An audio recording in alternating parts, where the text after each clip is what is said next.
എല്ലാവർക്കും നമസ്കാരം. ടീച്ചറമ്മ എന്ന ഞങ്ങളുടെ യൂട്യൂബ് ചാനലിലേക്ക് എല്ലാവർക്കും സ്വാഗതം. രാമ രാവണ യുദ്ധത്തിന്റെ അവസാന ഘട്ടത്തിലേക്ക് എത്തിയിട്ടുണ്ട്. എല്ലാവരും ഇതുവരെയും ഷെയർ ചെയ്തതിനും സബ്സ്ക്രൈബ് ചെയ്തതിനും ലൈക്ക് ചെയ്തതിനും എല്ലാം ഒരുപാട് താങ്ക്സ് ഉണ്ട്. ഇനിയും അങ്ങനെ തന്നെ ചെയ്യണം അല്ലേ? അതെ. അപ്പൊ അവസാനം കുംഭകർണൻ മരിച്ചു, മേഘനാഥൻ മരിച്ചു, ശ്രീരാമനെയും ലക്ഷ്മണനെയും പാതാളത്തിലേക്ക് കടത്തിക്കൊണ്ടുപോയിട്ട് അവിടെ നിന്ന് അവർ നിഷ്പ്രയാസം തിരിച്ചു വന്നു. അടുത്ത ദിവസം രാവണൻ തന്നെ പോർക്കളത്തിലിറങ്ങി നേരിട്ട് രാമരാവണ യുദ്ധം ഗംഭീരമായിട്ട് നടന്നു തുടങ്ങി. ആ സമയത്ത് ശ്രീരാമൻ മഹേന്ദ്ര ബാണം അഭിമന്ത്രം ചൊല്ലിക്കൊണ്ടയച്ചു. അതെന്താണ്? അദ്ദേഹം അതിനെ സ്വായത്തമാക്കി നമുക്ക് അദ്ദേഹത്തിന് അഭിമതമായിട്ട് അത് നടക്കണം എന്നുള്ള മന്ത്രം ചൊല്ലി അയച്ചു. അപ്പൊ ഈ മഹേന്ദ്ര ചൈതന്യവും വജ്ര കാഠിന്യം, വൈഷ്ണവ തേജസ് ഇതെല്ലാം ചേർന്നതാണ് ഈ മഹേന്ദ്ര ബാണം.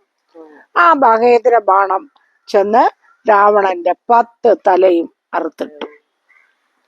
കാരണം വീണ്ടും യുദ്ധം നീട്ടിക്കൊണ്ട് പോകാൻ ശ്രീരാമന് താല്പര്യമില്ല. ഇനി അവർക്ക് അയോധ്യയിലേക്ക് മടങ്ങണം. അപ്പൊ അങ്ങനെ യുദ്ധത്തില് രാവണൻ ഭൗതിക ദേഹം ഉപേക്ഷിച്ച് ഭൗതിക ദേഹം ഭൂമിയിൽ വീഴുകയും ആത്മാവ് ദേവലോകത്തേക്ക് പോവുകയും ചെയ്തു. അപ്പൊ സന്തുഷ്ടനായ രാമാദികൾ വിഭീഷണനെ ലങ്കയിലെ രാജാവാക്കി. അപ്പൊ വിഭീഷണൻ എന്ത് ചെയ്തു? സീതാദേവിയെ തിരിച്ച് രാവണന്റെ സന്നിധിയിൽ എത്തിക്കണമല്ലോ. അതിനുവേണ്ടി തന്റെ മകളായ ത്രിജടയെ കൊണ്ട് സീതാദേവിയെ ആടയാഭരണങ്ങളൊക്കെ അണിയിച്ച് ഒരുക്കുന്നു.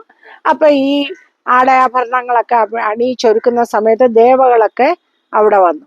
ദേവകൾ വന്ന് ഓരോരുത്തരായിട്ട് ദേവിക്ക് ചൂടാമണി, കങ്കണം, അരഞ്ഞാണം, പാദസരം ഇതെല്ലാം കൊടുത്തു, അനുഗ്രഹിച്ചു. അപ്പോ സീതാദേവിയെ ഒരു പല്ലക്കിലെടുത്തി. അതായത് ശചിദേവി ഒരു മാല, ഉർവശി ശിരോഭൂഷണം, മേനക 2 കങ്കണം, രംഭ ഒരു അരഞ്ഞാണം, തിലോത്തമ 2 പാദസരം, മറ്റു ദേവിമാർ മറ്റനേക ആഭരണങ്ങൾ. ഈ ആഭരണങ്ങളൊക്കെ അണിഞ്ഞു കഴിഞ്ഞപ്പോ അത്രിപത്നിയായ അനസൂയ സീതയ്ക്ക് ചൂടാരത്നമാണ് കൊടുത്തത്. ആ ചൂടാരത്നം അണിഞ്ഞു നിൽക്കുമ്പോ അവരുടെ സീതാദേവിയുടെ പതിയായ ശ്രീരാമൻ നോക്കുമ്പോൾ വളരെ കുറച്ചും കൂടെ പ്രശോഭിതമായിട്ട് ആ ചൂടാമണി നിൽക്കും എന്ന് പറഞ്ഞ് അനുഗ്രഹിച്ചാണ് കൊടുത്തത്.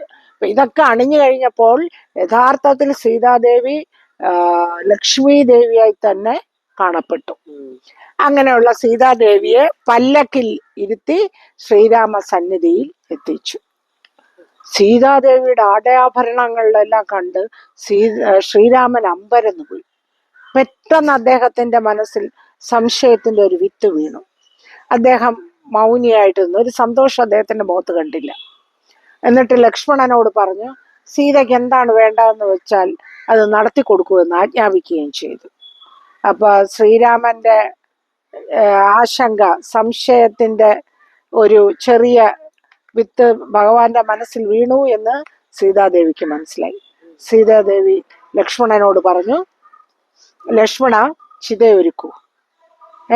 പതിയാൽ സംശയിക്കപ്പെട്ട സ്ത്രീ ഒരിക്കലും പിന്നെ ജീവിച്ചിരിക്കാൻ പാടില്ല എന്ന് പറഞ്ഞ് ചിതയൊരുക്കാൻ പറയുന്നു. അപ്പൊ വാനരന്മാരിൽ ലക്ഷ്മണനും കൂടി ചിതയൊരുക്കി. എല്ലാരും നോക്കി നിന്നപ്പോ ലക്ഷ്മണൻ വാനര സഹായത്തോടെ ചിതയൊരുക്കിയിട്ട് അതിന് തീയിട്ടു. സീതാദേവി ശ്രീരാമനെ പ്രദക്ഷിണം ചെയ്തു 3 പ്രാവശ്യം. എന്നിട്ട് ആ അഗ്നിയിൽ ചാടി. അഗ്നി അല്പം കഴിഞ്ഞപ്പോൾ 3 ദിവ്യമൂർത്തികൾ അഗ്നിയിൽ നിന്ന് വന്നു. ഒന്ന് സ്വാഹാദേവി, രണ്ടാമത്തത് സീത, മൂന്നാമത് അഗ്നിദേവൻ. അപ്പോ അഗ്നിശുദ്ധി തെളിയിച്ച് സീതാദേവി വന്നു. പിന്നെ ശ്രീരാമൻ സന്തുഷ്ടനായി സീതാദേവിയുമായിട്ട് ലക്ഷ്മണാദികളും ഒക്കെ ആയിട്ട് നേരെ പുഷ്പക വിമാനത്തിൽ അയോധ്യയിലേക്ക് പോയി. വിഭീഷണൻ, സുഗ്രീവൻ, ഹനുമാൻ അവരെല്ലാരും അവരോടൊപ്പം അയോധ്യ ചെന്നു.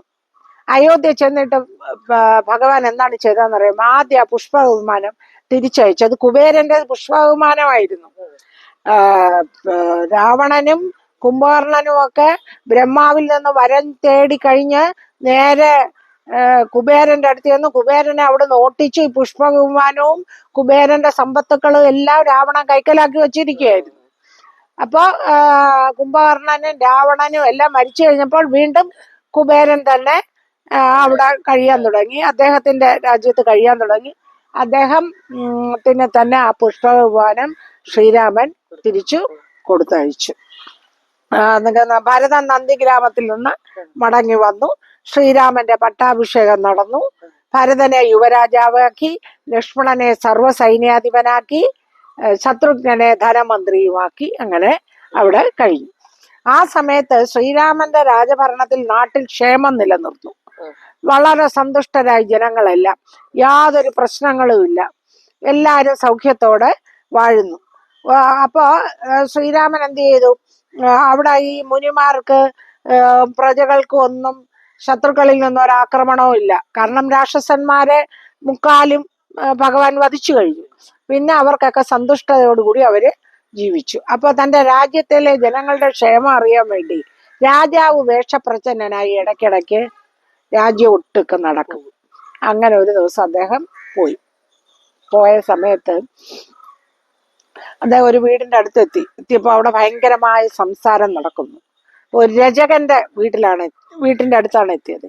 ഈ രജകന്റെ ഭാര്യ എന്തോ ആവശ്യത്തിന് രാത്രി പുറത്തു പോയിട്ട് വന്ന തന്റെ ഭാര്യയോട് രജകൻ ദേഷ്യപ്പെടുന്നു, കോപാകുലനായിട്ട് പറഞ്ഞു, അന്യപുരുഷന്റെ കൂടെ പോയി താമസിച്ചിട്ട് വന്നിരിക്കുകയാണോ? ശ്രീരാമദേവനെ പോലെ ഞാൻ എൻ്റെ ഭാര്യയെ സ്വീകരിക്കുമൊന്നുമില്ല എന്ന് പറഞ്ഞു. അത് ശ്രീരാമൻ കേട്ടു.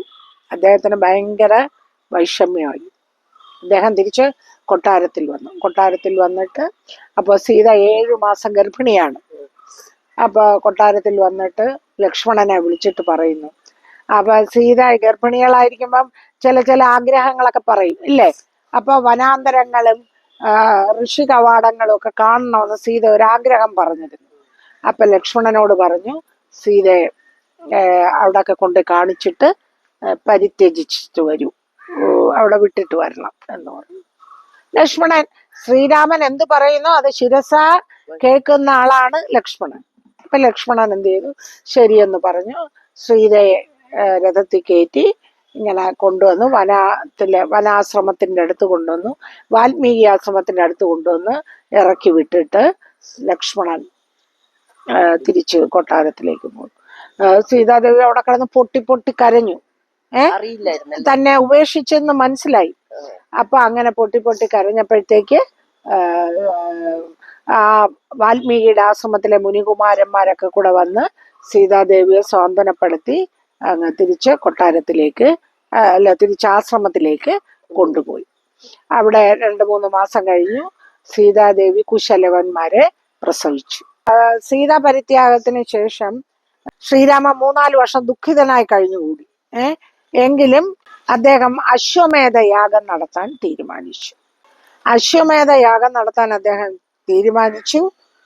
അദ്ദേഹം നേരത്തെ തന്നെ ഇവിടെ ലങ്കയിൽ നിന്ന് സീതാദേവിയൊക്കെ കൊണ്ട് അയോധ്യയിലേക്ക് വരുമ്പോൾ തന്നെ അദ്ദേഹത്തിന്റെയും സീതയുടെയും മാനസപുത്രനായി ഹനുമാനും ഉണ്ടായിരുന്നു.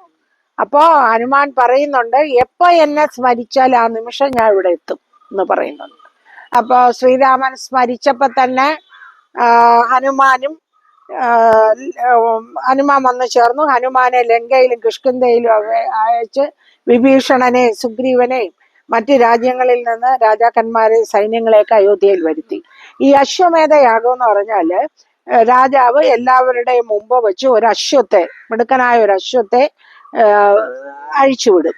അപ്പൊ അത് ഓരോ രാജ്യത്ത് പോയി, കൂടെ കുറച്ച് സേനാ അംഗങ്ങളും ഉണ്ടാവും. അപ്പൊ ഓരോ രാജ്യത്ത് പോകുമ്പോഴും അവിടുത്തെ രാജാക്കന്മാർ ഈ അശ്വത്തെ പിടിച്ചു കെട്ടാതെ അതിന് കാഴ്ചദ്രവ്യങ്ങളൊക്കെ കൊടുത്ത് അവരെ വിടും. അപ്പോ ശ്രീരാമനെ അല്ലെങ്കിൽ ഏത് രാജാവാണോ വിട്ട് ആ രാജാവിനെ അംഗീകരിച്ചു എന്നാണ് അതിനർത്ഥം. അപ്പൊ ആ രീതിയിൽ തന്റെ വിസ്തൃതമായ രാജ്യത്തെ മറ്റേതെങ്കിലും രാജാക്കന്മാർ എതിർക്കുന്നുണ്ടോ എന്ന് അറിയാനും കൂടെ വേണ്ടിയാണ് ഈ അശ്വമേധ യാഗം നടത്തുന്നത്. അങ്ങനെ ഒരു അശ്വത്തെ കൊണ്ടുവന്ന് ഇവിടെ കിഷ്കിന്ധയിൽ നിന്ന് സുഗ്രീവൻ വന്നു, ലങ്കയിൽ നിന്ന് വിഭീഷണൻ വന്നു, ഹനുമാൻ മറ്റു പ്രമുഖരായ രാജാക്കന്മാരെല്ലാം വന്നു. അവരുടെയൊക്കെ മുമ്പ് വെച്ച് സൈന്യരെ നിയന്ത്രിക്കാനുള്ള ജോലി സുഗ്രീവന് കൊടുത്തു. ധനകാര്യം വിഭീഷണനെ ഏൽപ്പിച്ചു. കേന്ദ്ര അധികാരം ലക്ഷ്മണന് കൊടുത്തു. അതിനുശേഷം സൈന്യയുടെ അകമ്പടിയോടുകൂടി ഒരുക്കി നിർത്തിയ യാഗാശ്വത്തെ സർവ്വരാജ്യ പര്യടനത്തിനായിട്ട് വിട്ടു. അങ്ങനെ പര്യടനം ചെയ്ത് അപ്പൊ ആ പര്യടനം ചെയ്യാൻ പോകുന്ന സമയത്ത് അശ്വസേന, ഗജസേന, കാലാൾപ്പട, രഥസേന, അങ്ങനെ 4 ചതുരംഗപ്പട എന്ന് പറഞ്ഞാൽ ഈ 4 എണ്ണം ചേർന്നതാണ്. അതായത് അശ്വം, കുതിര, കാലാൽ, രഥം. ഈ 4 ഈ ചതുരംഗപ്പടയോടുകൂടി തന്നെ പോയി. പ്രധാനപ്പെട്ട കുറെ പേർക്ക് ചുമതലകളും കൊടുത്തിട്ടുണ്ടല്ലോ. അങ്ങനെ ഇവരവിടോട്ട് ഓരോ രാജ്യത്തായിട്ട് പോയി. പല രാജ്യക്കാരും കാഴ്ചദ്രവ്യങ്ങളും വസ്തുക്കളും എല്ലാം കൊടുത്തു. അവിടുന്ന് അവരിങ്ങനെ പോയി. അങ്ങനെ പോയി വാൽമീകിയുടെ ആശ്രമത്തിനടുത്ത് അവർ പാളയം അടിച്ചു കിടന്നു. അങ്ങനെ പാളയം അടിച്ചു കിടന്നപ്പോ ഈ കുതിര സർവ്വസ്വതന്ത്രമായിട്ട് അവിടെയൊക്കെ നടക്കുമല്ലോ. അങ്ങനെ നടന്ന സമയത്ത് കുശലവന്മാർ ഈ കുതിരയെ കണ്ടു. അവര് ലവന് ഈ കുതിരയെ പിടിച്ച് കെട്ടിയിട്ടു. അപ്പൊ ഇവര് നോക്കിയപ്പോ കുതിര കാണാനില്ല. നോക്കിയപ്പോ കാണാൻ കുതിര കെട്ടിയിട്ടിരിക്കുന്നു. അപ്പൊ ആരോ ഇതിനെ എതിർക്കുന്നു എന്ന് മനസ്സിലായി. അങ്ങനെ ലക്ഷ്മണനും മറ്റു വാനരപ്പടകളും ഒക്കെ വന്നിട്ട് ഈ ബാലന്മാരോട് യുദ്ധം ചെയ്തപ്പോ അവര് തോറ്റു. ലക്ഷ്മണന്റെ അസ്ത്രങ്ങളൊന്നും അങ്ങോട്ടേക്കുന്നില്ല. അപ്പൊ എന്താ ഇത് സംഭവിച്ചിരിക്കുന്നതെന്ന് അവർക്ക് മനസ്സിലായില്ല. നേരം വൈകിട്ട് ഈ കുട്ടികളെ കാണാഞ്ഞിട്ട് ആശ്രമവാസികളെല്ലാം അവിടെ എല്ലാം അന്വേഷിച്ചുകൊണ്ട് നടന്നപ്പം കുട്ടികളെ കണ്ട ഉടനെ അവര് ഈ വിവരമൊക്കെ ലക്ഷ്മണനോടും ഒക്കെ പറഞ്ഞു. ഈ കുട്ടികൾ ആരാണെന്നുള്ളത് അത് പറഞ്ഞു. തങ്ങളുടെ ഇളയച്ചനാണ് ലക്ഷ്മണൻ എന്ന് കുട്ടികൾ മനസ്സിലാക്കി. അപ്പൊ ആ സമയത്ത് ഈ അയോധ്യയില് ശൂദ്രർ തപസ് ചെയ്താല് ശിശുമരണം ധാരാളം ഉണ്ടാവും. കുഞ്ഞുങ്ങൾ മരിച്ചു പോകും. അപ്പൊ ആ സമയത്ത് അയോധ്യയിൽ ഭയങ്കര ശിശുമരണം. അപ്പൊ ഇത് എന്താ സംഭവിച്ചതെന്ന് അറിയാൻ വേണ്ടി ശ്രീരാമൻ വിമാനത്തിൽ ഇങ്ങനെ വനാന്തരങ്ങളിലൊക്കെ തിരക്കി നടന്നു. ആരാ ഈ ശൂദ്രനായിട്ടുള്ള ഒരാള് തപസ് ചെയ്യുന്നത് എന്ന് നോക്കി ശ്രീരാമൻ നടന്നു. അങ്ങനെ നടന്ന സമയത്ത് ശംഭുകൻ എന്ന് പറയുന്ന ഒരു ശൂദ്രൻ തല കീഴായിട്ട് കിടന്ന് തപസ് ചെയ്തു. അപ്പൊ അയാൾ തപസ് ചെയ്യുന്നതുകൊണ്ടാണ് അയോധ്യയിൽ ശിശുക്കൾ മരിക്കുന്നത്. അദ്ദേഹം അയാളെ വധിച്ചു. ശ്രീരാമൻ ശംഭുകനെ വധിച്ചിട്ട് തിരിച്ച് രാജാവ് വാൽമീകി ആശ്രമത്തിന്റെ അവിടെ എത്തിയപ്പോ സീതയെ അഭിമുഖമായി കണ്ടു. അപ്പൊ ഈ കുട്ടികളും വന്നു. അവിടെ സീതയെ അഭിമുഖമായി കണ്ടപ്പോ ഇവരുടെ 2 പേരുടെയും നോട്ടങ്ങൾ കണ്ട് കുട്ടികള് അതിശയിച്ചു, അത്ഭുതപ്പെട്ടവരങ്ങനെ നോക്കി നിൽക്കുകയാണ്. അവസാനം തങ്ങളുടെ പിതാവാണ്, ലവകുശന്മാരുടെ പിതാവാണ് ഇതെന്നറിഞ്ഞ് അവര് സകല ആയുധങ്ങളും താഴെ വെച്ച് പിതാവിനെ സാഷ്ടാംഗ പ്രണാമം ചെയ്തു. അപ്പോ ലവകുശന്മാര് അവരുടെ അച്ഛനെ കണ്ടു, ശ്രീരാമ ഭഗവാനെ കണ്ടിട്ട് ഇനി അത് കഴിഞ്ഞിട്ടുള്ള അവരായുധങ്ങളെല്ലാം വെച്ചു സാഷ്ടാംഗ പ്രണാമം ചെയ്തു. അടുത്ത ഭാഗം നമുക്ക് അടുത്ത എപ്പിസോഡോടുകൂടി രാമായണ കഥയുടെ ഒരു ഏകദേശ രൂപം തീരും. അത് കഴിഞ്ഞാൽ സംശയങ്ങളൊക്കെ ചോദിക്കണം. കമന്റ് ബോക്സിൽ സംശയങ്ങൾ എന്തുണ്ടെങ്കിലും ചോദിക്കണം. ടീച്ചറമ്മയ്ക്ക് അറിയാവുന്ന കാര്യങ്ങളൊക്കെ പറഞ്ഞു തരാം.